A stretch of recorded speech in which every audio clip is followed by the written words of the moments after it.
Então vamos lá, de novo, do início, protozoários intestinais, iniciando com a giardíase por Giardia lamblia. Então, Giardia lamblia foi o primeiro protozoário intestinal a ser observado por Anton van Leeuwenhoek. Tanto é que o Google fez um doodle para homenageá-lo em um dos centenários do aniversário dele, porque ele foi um dos primeiros a conseguir observar micro-organismos utilizando seus microscópios rudimentares. E um desses micro-organismos que ele conseguiu observar foi Giardia lamblia. Assim, Giardia lamblia também pode ser chamado de Giardia duodenalis ou Giardia intestinalis. Esse protozoário ele é parasito do intestino delgado de várias espécies de mamíferos, principalmente humanos e animais domésticos, como cães e gatos. Aqui a gente tem a classificação taxonômica de Giardia lamblia, mas, de novo, o que é importante vocês reterem na mente é o reino, protozoa, são protozoários, e o gênero, Giardia. E é por isso que Giardia lamblia está incluso no gênero Giardia. Esse protozoário apresenta-se durante o seu ciclo evolutivo em duas formas evolutivas, trofozoito e o cisto. E é sobre elas que nós vamos conversar um pouco mais agora. Os trofozoítos têm esse aspecto que alguns autores chamam de aspecto piriforme, mas o que é importante a gente entender é que os trofozoítos têm simetria bilateral, ou seja, quando a gente passa uma linha bem no meio do corpo dessa forma evolutiva, o lado esquerdo e o lado direito são idênticos. Além disso, os trofozoítos de Giardia lamblia apresentam dois núcleos idênticos, tanto morfologicamente quanto geneticamente. Além disso, esse protozoário apresenta 4 pares de flagelos. A gente tem o par anterior, o par posterior, o par ventral e o par caudal. Outra estrutura muito importante nos trofozoítos de Giardia é o disco ventral ou disco adesivo ou disco suctorial, que é toda essa estrutura aqui. E por que ele é importante? Essa estrutura é muito importante porque é através dela que o trofozoito permanece aderido à mucosa do intestino delgado. Então, assim, a gente consegue entender que os trofozoítos são a forma evolutiva responsável por estabelecer a infecção no organismo, uma vez que são eles que ficam aderidos à mucosa do intestino delgado. E não só isso, uma vez que são os trofozoítos que ficam aderidos à mucosa do intestino delgado, eles também são a forma evolutiva responsável pelas eventuais manifestações clínicas, pelos eventuais sintomas que possam ocorrer durante a giardíase. Já os cistos têm esse formato que eles falam de formato ovalado ou elipsoide. Tem um tamanho aproximado de 12 por 8 micrômetros e uma das características mais importantes do cisto de Giardia lamblia é a presença dessa parede externa, também chamada de parede cística. E por que ela é importante? Essa parede, que reveste externamente o cisto de Giardia, tem uma constituição glicoproteica. E ela é muito importante porque o cisto é a forma de transmissão, ou seja, um hospedeiro infectado por Giardia, essa é a forma eliminada pelo hospedeiro e ela é a forma de resistência, porque uma vez que ela seja eliminada pelo hospedeiro e esteja no ambiente, ela tem que resistir às condições ambientais para então dar continuidade ao ciclo do protozoário. E o que permite que o cisto se mantenha viável no ambiente é exatamente a parede cística, aquela parede externa. Além disso, essa parede também dá resistência ao cisto contra agentes químicos desinfetantes. Então é por isso que não é qualquer tratamento que é capaz de eliminar a viabilidade dos cistos de Giardia. Agora, entrando no ciclo biológico, Giardia lamblia, ou Giardia duodenalis, ou Giardia intestinalis, é um parasito monoxeno, ou seja, é um protozoário de ciclo direto. A via de infecção em humanos é direta, não é necessário nenhum intermediário. O cisto ele só precisa de um hospedeiro para completar o seu ciclo, que aqui esse hospedeiro é representado por uma pessoa. Assim, a via de infecção de Giardia lamblia é fecal-oral, ou seja, a partir da ingestão de água e ou alimentos contaminados com cistos do protozoário. E aqui é todo aquele aspecto, né, de a gente tem uma pessoa infectada que eventualmente mora numa área com saneamento básico, tratamento de esgoto precário, os dejetos não são eliminados corretamente e acabam contaminando eventuais correntes de água e ou alimentos de hortas, essa questão mais de hortaliças cultivadas em agricultura. Então, seria essa via de infecção fecal-oral. Então, agora a gente vai entrar no cisto de Giardia propriamente dito. Vamos começar aqui mesmo do ponto 2, onde a gente considera a forma de infecção, que é a ingestão de água e ou alimentos contaminados com cistos da Giardia. Quando o cisto do protozoário é ingerido, haverá o processo de desencistamento. Esse processo tem início no pH ácido do estômago e ele é finalizado aqui no intestino delgado. Durante o processo de desencistamento, a gente vai ter a liberação do excitozoíto. Este excitozoíto, então, se desenvolve no trofozoíto. Lembra que a gente comentou do trofozoíto, forma evolutiva de Giardia? Então, está aqui ele. Excitozoíto se desenvolve em trofozoíto. Uma vez formados, os trofozoítos vão aderir à mucosa do epitélio intestinal. E como que eles ficam aderidos à mucosa do epitélio intestinal? Através do disco adesivo. E uma vez aderidos à mucosa do epitélio intestinal, os trofozoítos de Giardia iniciam seu processo de replicação, que ocorre por divisão binária. Então, um trofozoíto origina 2 trofozoítos. Cada um desses novos trofozoítos origina 2 novos trofozoítos e por aí vai. Então, os trofozoítos do protozoário são as formas responsáveis por colonizar o ambiente intestinal. Uma vez que esses protozoários, os trofozoítos, se destaquem da mucosa do epitélio intestinal, tem início o processo de encistamento. Ou seja, agora o trofozoíto ele vai desenvolver todo aquele processo de constrição e de formação da parede cística até que haja a formação do cisto. Mas o que interfere, o que determina no processo de encistamento? O que de fato leva o fator principal que induz o encistamento ainda é desconhecido, mas sabe-se que o processo é influenciado pelo pH intestinal, pela concentração de sais biliares no intestino e também pelo próprio destacamento do trofozoíto da mucosa. Então, a gente sabe que isso influencia, mas o que de fato determina que o trofozoíto destaque da mucosa e tenha início o processo de encistamento, ainda a gente não tem como afirmar com certeza o que seria isso.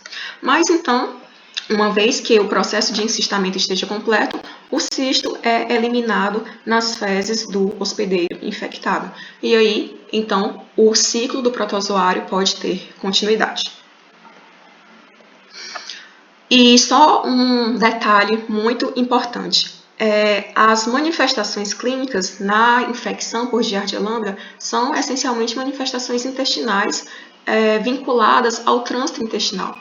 Então, a gente viu que os cistos são eliminados nas fezes do hospedeiro, mas dependendo do grau de infecção, do grau de imunidade mesmo do hospedeiro, podem ser encontrados trofozoítos ou cistos nas fezes do hospedeiro. Vai depender muito do aspecto das fezes do trânsito intestinal da pessoa em questão. Então, em fezes diarreicas, a gente encontra os trofozoítos do protozoário, pelo fato de que, nessa situação, como o trânsito intestinal está muito acelerado, não dá tempo dos trofozoítos se desenvolverem completamente em cistos. Então, acaba que eles são a forma eliminada nas fezes. Agora, quando o trânsito intestinal é mantido consideravelmente normal, saudável, e o hospedeiro ele elimina fezes normais ou formadas, aí a forma evolutiva mais provável de encontrar realmente são os cistos, tá? E os hospedeiros? Seria a giardíase uma zoonose? Ou seja, será que Giardia lambda infectando animais domésticos e os animais domésticos eliminando cistos nas fezes? Esses cistos poderiam infectar o hospedeiro humano?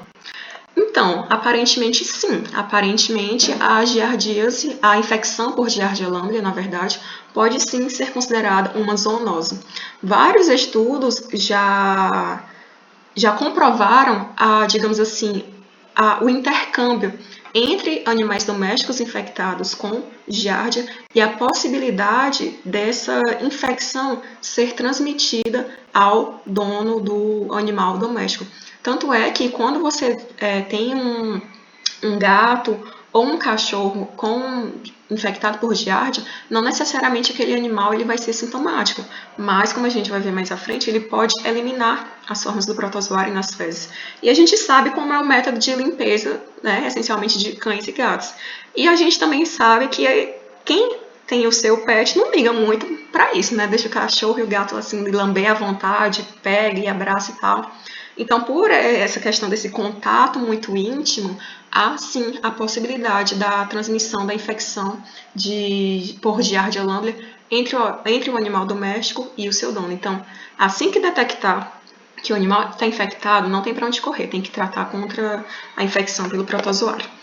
Mas, dando continuidade, a infecção por Giardia lamblia dá origem à doença chamada giardíase.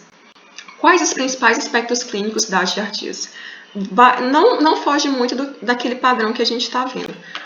Normalmente, nós vamos ter a possibilidade de infecção assintomática, uma infecção aguda, que seria a forma aguda da doença, e também uma forma crônica.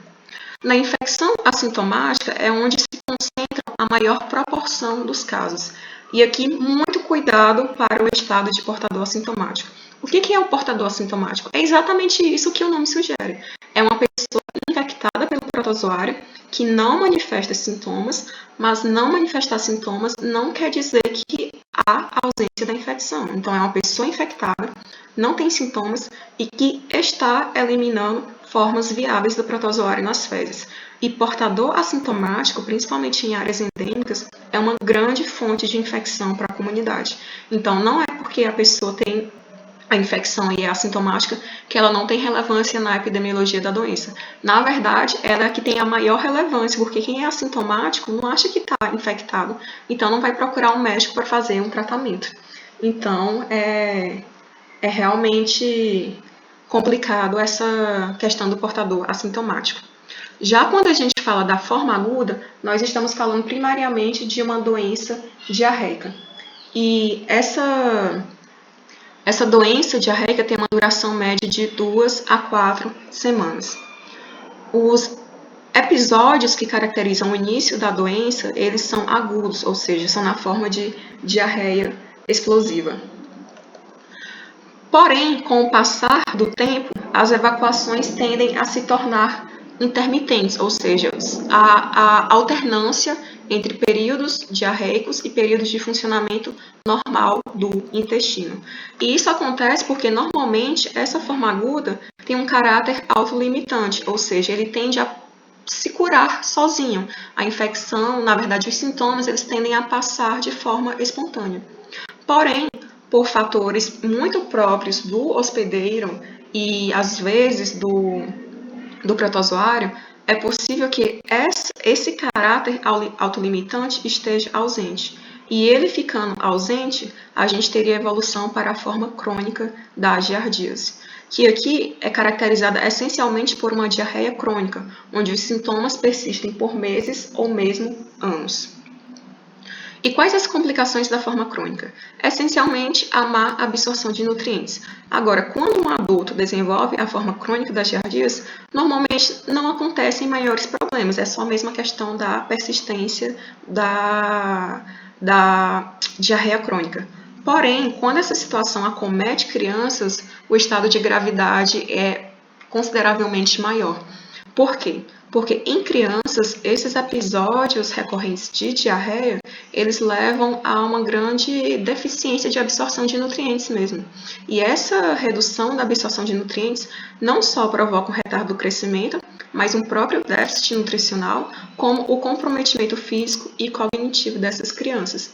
Então, a questão da giardíase assume um caráter de gravidade, especialmente quando as crianças são o alvo da infecção. Professora, pode repetir só a parte desse caráter limitante na fase da Uhum. Deixa eu voltar aqui. O que eu estava falando do caráter autolimitante na forma aguda é que, normalmente, quando as pessoas evoluem para a forma aguda da giardíase, essa forma aguda tem início com episódios de diarreia explosiva. Porém, com o passar do tempo, há a tendência desses episódios agudos tornarem-se intermitentes. Ou seja, eu tenho alternância entre períodos de funcionamento normal do intestino e períodos diarreicos. Só que até mesmo essa intermitência tende a passar. Por quê? Porque muitos indivíduos que manifestam a forma aguda, eles vão ter essa infecção de uma forma autolimitante, ou seja, ela é limitada por conta própria. É como se o organismo desse conta de resolver aquele problema e esses episódios diarreicos eles encerram. Agora, quando há o rompimento desse caráter autolimitante, ou seja, quando o organismo não dá conta de resolver a infecção, eu posso ter a evolução para a forma crônica. Que aí são fatores que estão muito relacionados ao próprio hospedeiro, à própria pessoa infectada, mas que também podem estar relacionados ao protozoário em si, como, por exemplo, a cepa infectante. Era isso? Sim, sim. Beleza. Então, quando a gente fala da forma... Eita, deu engasgado agora. Então, quando a gente fala da forma clínica, o que vai interferir na forma clínica da giardíase?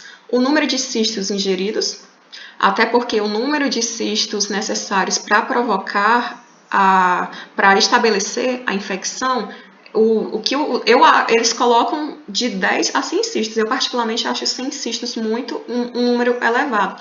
Mas quando você para pensar no número de cistos que uma pessoa infectada elimina nas fezes, então realmente o número de cistos que precisa ser ingerido de 10 a 100 para provocar a infecção se torna pequeno. Além disso, também interfere a virulência da cepa, ou seja, a capacidade daquela cepa de provocar doença, e também a imunidade do hospedeiro. Então, é por isso que crianças tendem a ser mais susceptíveis. Por quê? Porque elas não têm um sistema imune consolidado. Vamos pensar dessa forma. E a patogenia, ou seja, quais os danos que a infecção por giardia induz ao organismo. Uma dessas consequências lesivas seria a redução da atividade de várias enzimas presentes não só no estômago, como também no intestino. Assim, a presença do protozoário induz a redução das enzimas lactase, tripsina, amilase e lipase. E nesse sentido, consequentemente, ele vai induzir uma redução da absorção de nutrientes. Por quê? Porque os nutrientes não vão estar sendo quebrados em produtos menores para então serem absorvidos. Então, nesse sentido, então é aqui que a gente entende a questão do déficit nutricional. Os nutrientes não estão sendo processados para serem absorvidos no organismo. Além disso, a infecção também induz um aumento da permeabilidade intestinal devido à inflamação induzida pelo trofozoito na mucosa intestinal e também o aumento da motilidade intestinal, o aumento do trânsito intestinal. Então, esse aumento do trânsito intestinal é o que estaria associado também, em conjunto com esses outros fatores, aos episódios diarreicos. Por último, a infecção por Giardia lamblia também induz alterações na microflora intestinal. A gente sabe que tem aquelas bactérias normais da nossa flora intestinal.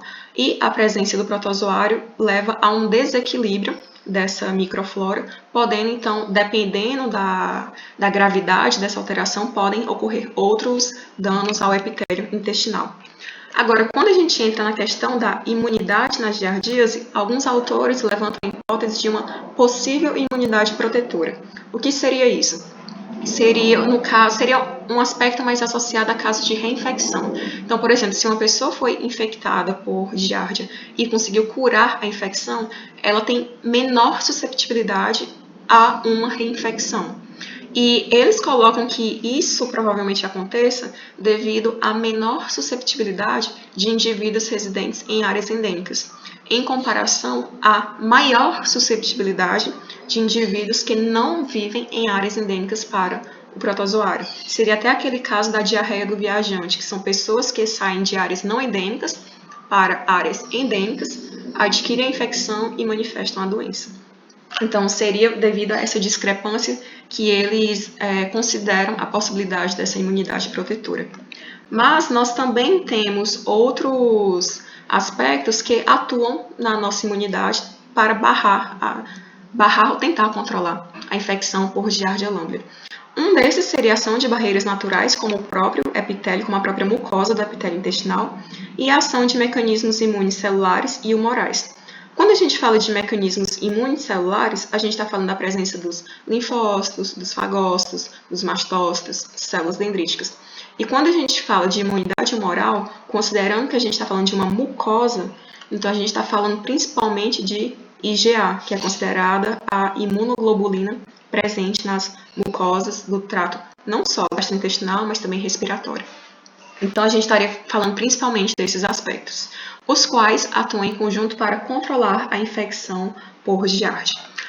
Porém, a gente conseguiu entender nesse momento que os nossos mecanismos imunes, não só os inatos, mas também os adquiridos, celulares e humorais, eles vão desempenhar uma ação contra os trofozoítos de Giardia.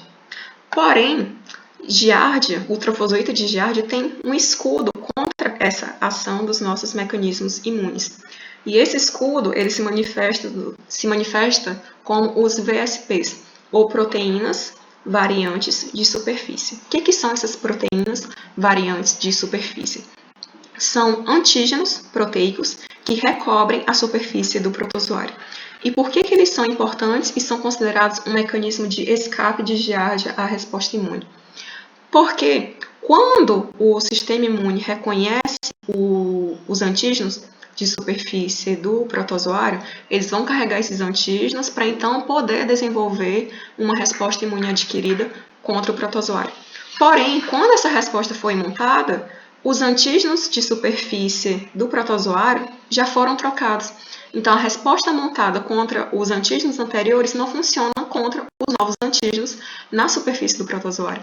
Então, esse mecanismo de troca antigênica, ele atua como um mecanismo de escape do protozoário ao sistema imune. Então, fica muito difícil a nossa imunidade responder a algo que está sempre mudando, porque ele nunca vai conseguir, nunca é meio exagerado, mas ele vai ter muita dificuldade de reconhecer sempre os novos antígenos que estão sendo desenvolvidos pelo protozoário. Então, isso seria um mecanismo de Giardia lamblia, dos trofozoítos de Giardia lamblia contra o nosso sistema imune. E agora, entrando na porção final aqui da Giardia, qual seria o tratamento de uma infecção diagnosticada? Até porque é complicado você tratar uma infecção que você nem sabe que você tem. O tratamento é feito essencialmente com base no uso de derivados nitroimidazólicos, como metronidazol, ornidazol, tinidazol e sequinidazol. A primeira escolha realmente é o metronidazol, mas a depender da pessoa, se ela tem alguma alergia ao fármaco, se ela não responde bem ao fármaco, se os efeitos colaterais são muito intensos, existem alternativas que podem ser utilizadas para o tratamento da giardíase. E vacina contra a giardia. Existe uma vacina incipiente contra o Giardia lamblia para animais. Essa vacina de uso exclusivamente veterinário, ela não é de uso muito difundido, digamos assim, ela não tem um uso difundido, porque a eficácia dela não é considerada muito elevada. É aquela velha história, você pode dar, mas não garante que, de fato, o seu animal vai ficar completamente imune à infecção pelo protozoário. Então, eu coloquei mais a título de curiosidade para a gente saber que existe eu ia falar uma giardia, para a gente saber que existe uma vacina contra a infecção por Giardia lamblia para animais domésticos. Então, aqui a gente... Professora, Oi. qual seria a tecnologia dessa vacina? Que eu nunca vi falar de vacina contra protozoário, se é que é protozoário, no caso, o Giardia. Não, olha, não me decepciona, eu acabei de falar que Giardia é protozoário. Faz a hora que eu tô repetindo isso. Socorro! Não me decepciona, pelo amor de Deus.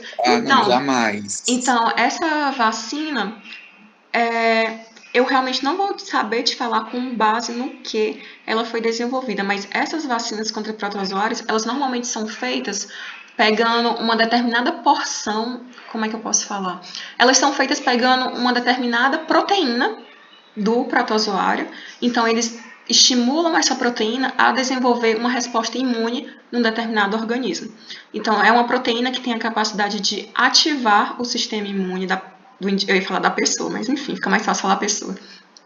Então, é uma proteína que eles pegam uma proteína muito específica do protozoário, que é reconhecida por células do sistema imune, e essas células do sistema imune são capazes de montar uma resposta contra aquela proteína.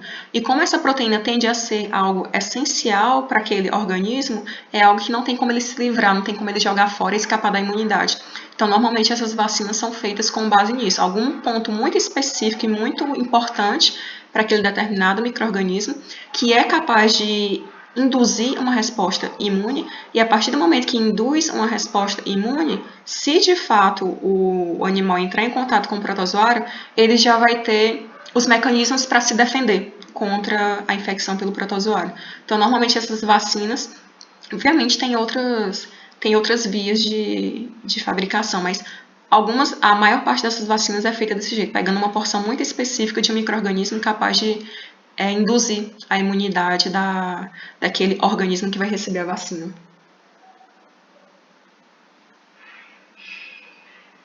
Deu para entender?